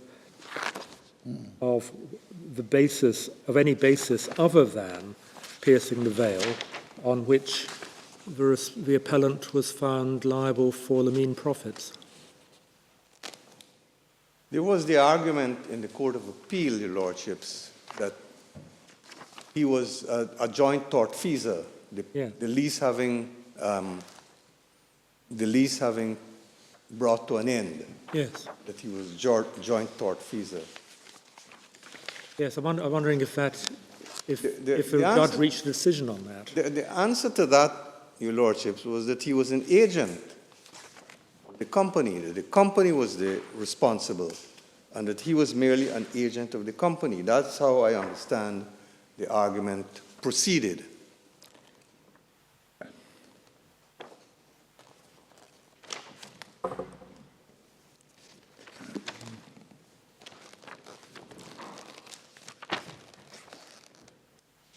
If Mr. Sagar conceded that he was not an agent, I don't understand how he can suddenly, at a certain point, cease to be an agent of the company.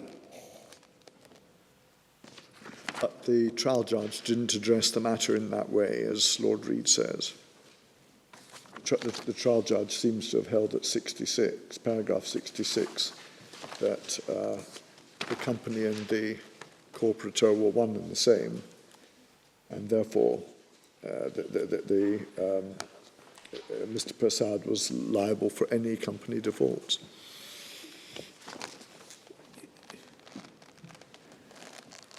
The trial judge found on the basis that having pierced the veil, the learned trial judge found that the appellant was responsible for everything. But that's what I'm saying, yes. So you say that the order on the claim, paragraph 4, for the mean profits is on that basis? Yes. Yes. If your lordships agree with the arguments advanced on behalf of the appellant, then the question of mean profits also falls. Ought not to be sustained if your lordships find favor with the arguments of the appellants. Yeah, you drop out of the picture altogether if the veil isn't pierced. Quite, your lordship. Unless you were in possession. That's the point, isn't it? Yes, it is. Yes. Yes, I mean, if there had been evidence that you were personally occupying the premises, and if the judge had accepted that evidence, then obviously you would be liable for mean profits. But I'm looking for anywhere in the judgment that The judge supports that. made, I don't believe the judge made any such finding. Well, if the judge didn't have to make a finding on that because of the finding about the piercing of the corporate veil. So your argument is, well, unless there is a finding that your client was in possession, personal possession of the premises, well then you can't be liable for main profit. Quite, your lordship. I don't know whether it assists, my lords. It's page 198 of the record, paragraph 52 may assist. MS 198. MS 198. Thank you. Yes. If I may just touch briefly on the issue of admitting the evidence on behalf of that the company was formed on the 2nd of May. Your lordships, if you were to look at the grounds of the application, it appears as if the respondent is alleging that it's the fault of the appellant that the respondent was unable to clarify. The respondent did ask the appellant in cross-examination, as has been pointed out by my friend, of the date the company was established. So it was an issue that the respondent was aware of, but it seems as if he made no attempt to clarify or find out what date the company was formed. Your lordships, there is no evidence as to whether the appellant incorporated the company himself, or whether someone incorporated it on his behalf, or whether he knew of the actual date of incorporation, or whether he assumed it was incorporated on May the 1st, or if he did not recognize that the respondent had made a mistake. There's no evidence on the record about those matters. And the appellant was represented by counsel. So there is no evidential basis for the admission. The respondent has not claimed that he sought out the evidence with reasonable diligence, as suggested in Ladd and Marshall. No, that's not his point. His point is that you had the certificate of incorporation. You were under a duty to disclose it at the very latest by the time there was argument about the parties to the contract, which there was at least by the time of the written arguments following the oral hearing. Well, as I indicated, Your Lordship, the issue did not arise. The appellant was not alerted that this was going to be an issue and may not have even recognized. Remember, it's only 1 day difference. It's not a difference of months when it might have been attracted someone's attention. Quite apart from that, Your Lordship, I rely on Section 22 of the Companies Act, and it's not only a check that was accepted by the respondent. In paragraph 23 of my written case, Your Lordships, I set out a series of documents that were received, including the 2 checks. A number of documents exchanged hands between the appellant and the respondent, where the company was designated. There were letters written on the company's letterhead. So there was ample evidence that the company was accepted. And not only did the respondent have an MBA degree, as Your Lordship indicated, he also said he knew the difference, he knew the basis of a company that's a limited liability company, that's a separate entity, a separate legal entity. Unless there's anything that, Your Lordship.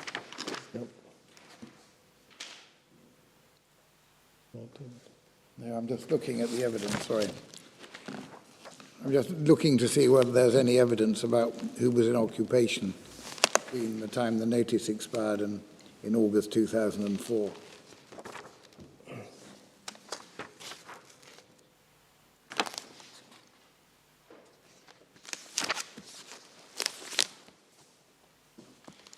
And on page MS 112, your client refers to the fact that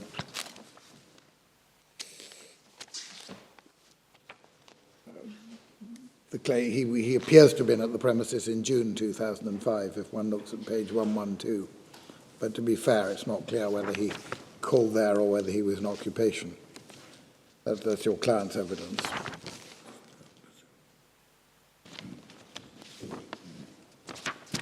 But quite what happened in 2005, who was there, is not very clear on the evidence. Yes.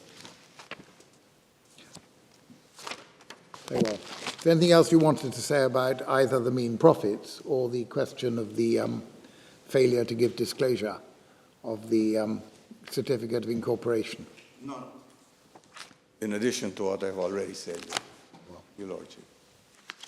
We'll rise and consider the position then and come back shortly. Court's now adjourned for a few minutes.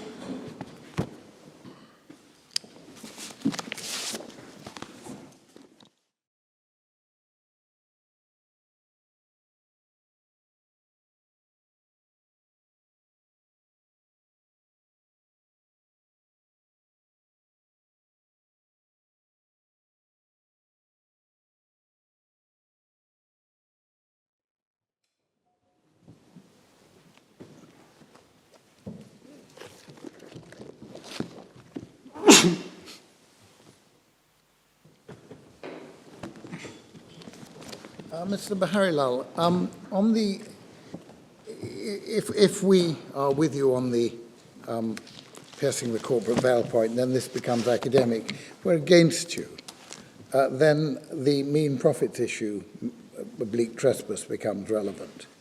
And just to make sure that you've had a chance to deal with it, and in due course, Mr. Ramkaran has had a chance to deal with it,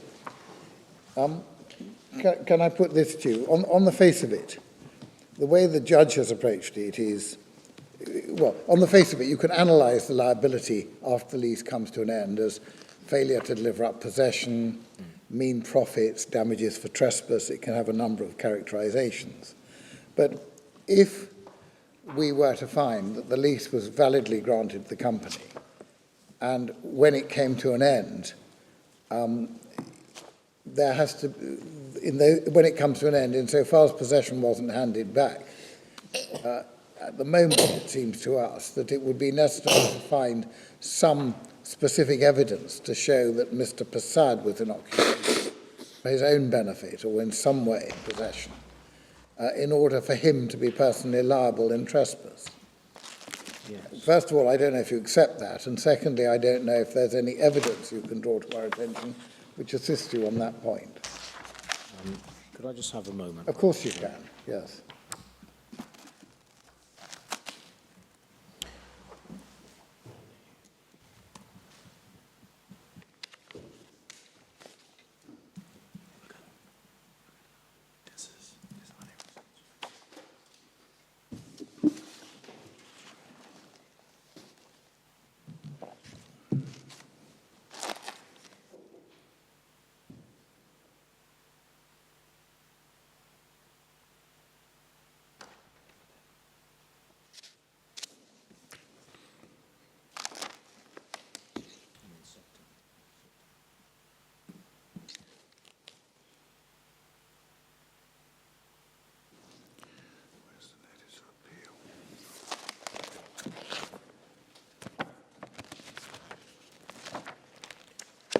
My Lord, Yes. if your Lordships can turn to the respondent's witness statement, which my Lords will find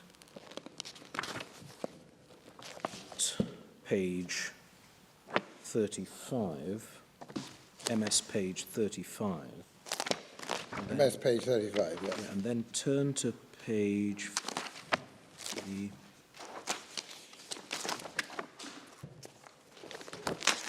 page 46, MS page 46, and it's paragraphs 49 onward. Yes.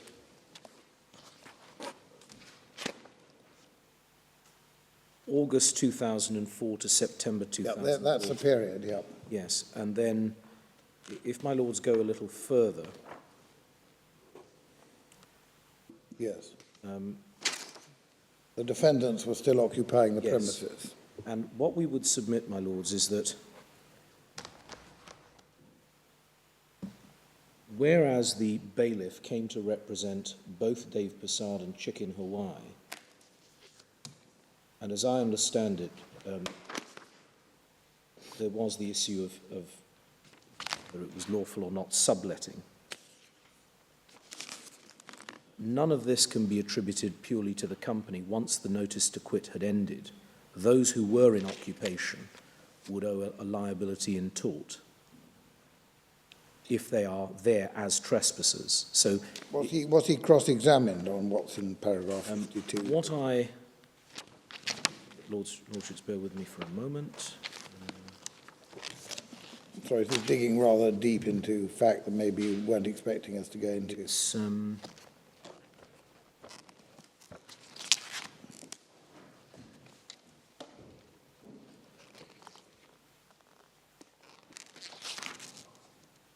just one second. Just looking for it.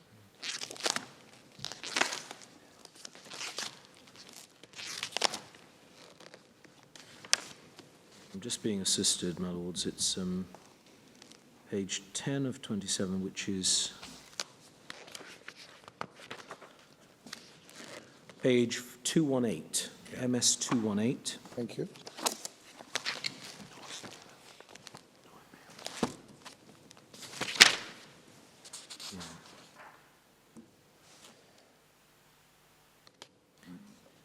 And it runs from where the question begins, paragraph 56 of his witness statement. Why was it necessary for you to be forewarned? I did not have the keys. The bailiff was coming to return the keys.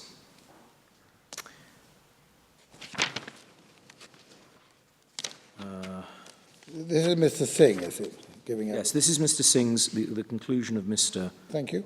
Singh's evidence. Yes, I see. And if my Lords look at the question, and this I suppose is how the case was put to Mr. Yes. Singh, the very last question, putting classically one's case, you forced the defendant and Chicken Hawaii, so there's a distinction drawn between the two of them as far as it relates to mean profits. And I'm just turning now to look at Mr. Persad's evidence. So that was, you can say, I suppose, it being put by Mr. Persad's counsel that he forced Mr. Persad in carrying on business. Yes, I see. Yeah, but, well, at that stage, of course, the notice to quit has now Right. taken effect. Yeah. And then if my Lords turn, just bear with me for a moment.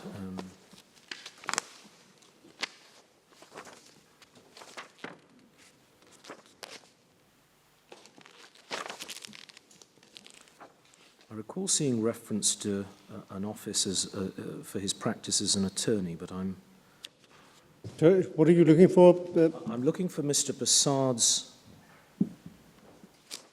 the cross-examination or his evidence. Give us a few lines or a few words and we'll see if we can turn it up. Control F. 222 onwards.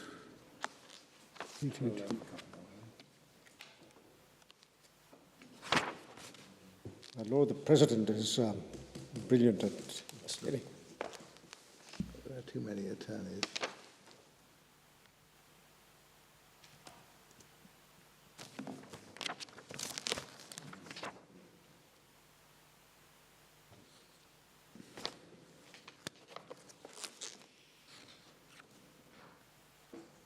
What's the theme of the evidence? My Lord, essentially, in relation to the occupation of the premises, there was the company, and then there was Mr. Persad apparently being in occupation of part of that property. It's his evidence that you want to refer to, is it? Yes, I'm just looking if I can find it for my lords. There seems to have been evidence to the effect that the company was trading as a restaurant Yes. on the premises during the relevant period. And one finds that, for example, in the evidence of the appellant himself, round about 109 onwards. 102. Yeah. But Is it page 102? yes, I was. Bottom. Yes, I was looking just a few pages later. But Yes, that around is. about 109, 110, 111. But the question then arises: why hold the appellant personally liable for the trespass, rather than, for example, the chefs and waitresses and so on who were actually on the premises? Well, my lord, if the appellant was one of those people who was also in occupation independently of the company, and this is the part at page 102 that I had in my mind, the company used this as its office, and I used in my capacity as an attorney. He is not in that instance occupying the premises as a director of the company. Or an employee of the company. Or an employee of the company. And so there is an independent basis for him to be liable for mean profits in those circumstances. It would be different, I accept, if he was there in his capacity as a director, but that's not what he says. So he's referring to an earlier period, but you would pray and aid what Lord Hoffman once called, in a case which I appeared in front of, the presumption of continuity, which I've never come across before. I would, because there is nothing to... When you actually look at the other piece of evidence I've referred to, the bailiffs come for both of them. In Northern Ireland, it's known as the presumption of continuation. Apparently. Well, it seems to me that that's the better grammatical way of expressing it, but my Lord is only idiosyncratic. Well, if you have the premises being occupied, part of them are occupied as a restaurant. Yeah, it's a small room with the broken door. Just wondering why you hold them liable for the whole lot. I'm grateful. Just wondering this. I'm so sorry. No, not at all. I was just going to ask you, if we're going to base liability to mean profits on what's said here, then it rather looks as though he is occupying a room on the premises as a lawyer's office, and the remainder of the premises are being occupied by a restaurant operated by the company. Yes. On that footing, would one not apportion rather than hold him liable for the entirety of the mean profits? There would have to be an apportionment for that which is possible to say for that particular premises or part of the premises, this is the mean profits. I suppose, depending on the premises, if I went into your house and occupied the ground floor, I think I'd find a pretty unsympathetic judge if I tried to argue I only had to pay appropriate rent trespass for the ground floor, not for the whole house.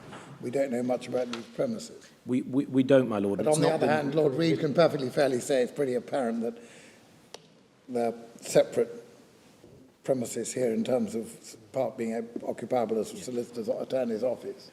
But which period is... Does any of this arise on the issue, the grounds that have been brought before us by the appellant? I mean, is there a basis, if there was evidence of personal occupation, as you plead in MS 102, is there any attack on what the High Court found at paragraph 52, where they accepted Mr. Singh's counsel's submissions? So is the award of mean profits under attack at all then? Well, my lord, one of the oddities about this case, and it's in terms of dealing with that question, when the grounds of appeal were lodged, the sole issue, as it was developed, was piercing the corporate veil. The grounds of appeal themselves to the Court of Appeal made no reference to mean profits. They simply took the generic ground saying, well, this is against the weight of the evidence, etc. And in the notice of appeal to the board, mean profits is not an issue which arises in any of the four grounds being argued. What I've just been reminded of, and it was something we were looking for, is that from 2004 in this case, the license for the restaurant was not renewed. Yes. And the bar, forgive me, was not renewed. And it's not clear, well, let me put it this way. The business at that stage was no longer functioning as originally it had been intended to from 2004 onward. But the occupation of the premises continued, and that included the occupation by the appellant, as I understand it, of an office separate to that occupied by the restaurant. Supported by as what an the attorney. judge says in paragraph 38, page 194. He, that's your client, spoke to other improvement work to a portion of the building which he converted to an office for his use in my capacity as attorney and as company office. Yeah, it's both the company and the office is both the company and the attorney, but they are two different capacities. By the Yes, they are. They are two different capacities, but then, when my lords then... And that was the position before the lease was terminated, too, wasn't it? Yes, yes. On Mr. But this is, my lord is looking at the repair works, the refurbishment, is that... My lord had in mind? No, I was looking at page 102 that you took us to, which is